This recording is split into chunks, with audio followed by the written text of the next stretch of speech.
Reports of girls and young women being brutally assaulted by family members have recently made headlines in India. The incidents have also put the spotlight on how unsafe girls and women are within their own homes.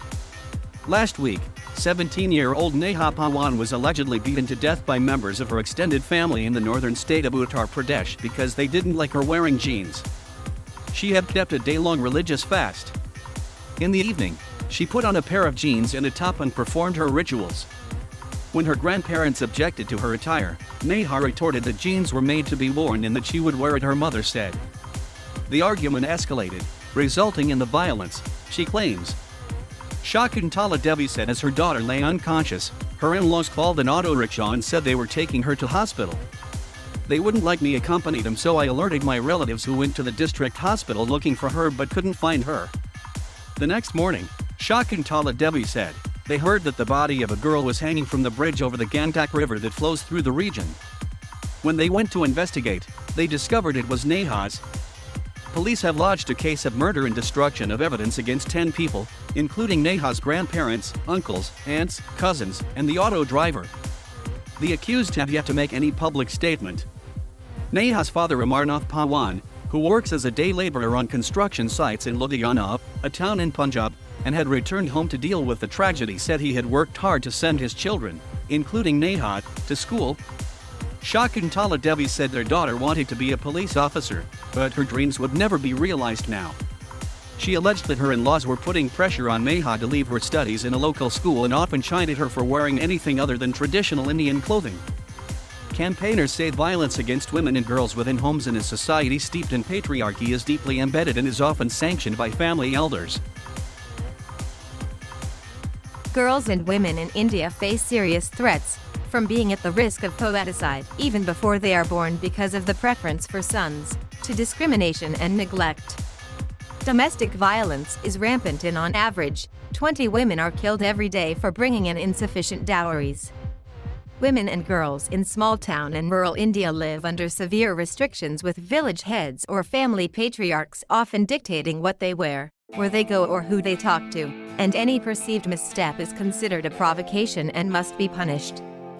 No wonder then that the alleged assault of Neha for her choice of clothing is just one among a number of brutal attacks reported on girls and young women by their family members that have recently shocked India. Last month, a gut-wrenching video that emerged from Alirajpur district in the neighboring state of Uttar Pradesh showed a 20-year-old tribal woman being beaten by her father and 3 male cousins. Following outrage, police lodged a complaint against the men and said she was being punished for running away from her abusive marital home.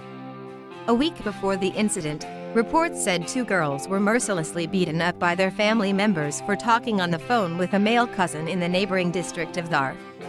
Videos of the incident showed one of the girls being dragged by her hair, thrown to the ground, kicked and punched and beaten with sticks and wood planks by her parents, brothers, and cousins.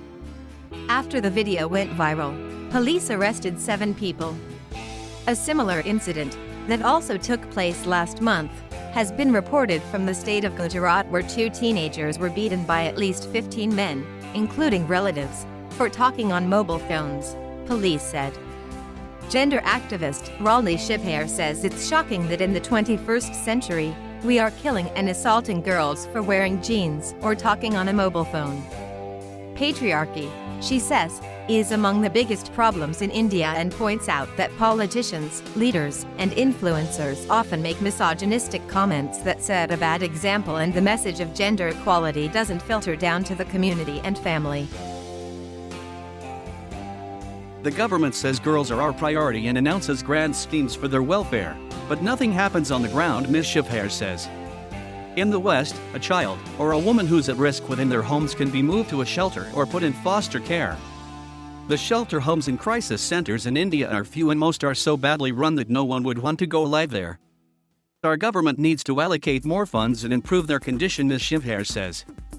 But the only long-term solution is to make girls more aware of their rights.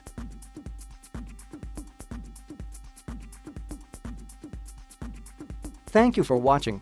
Please subscribe.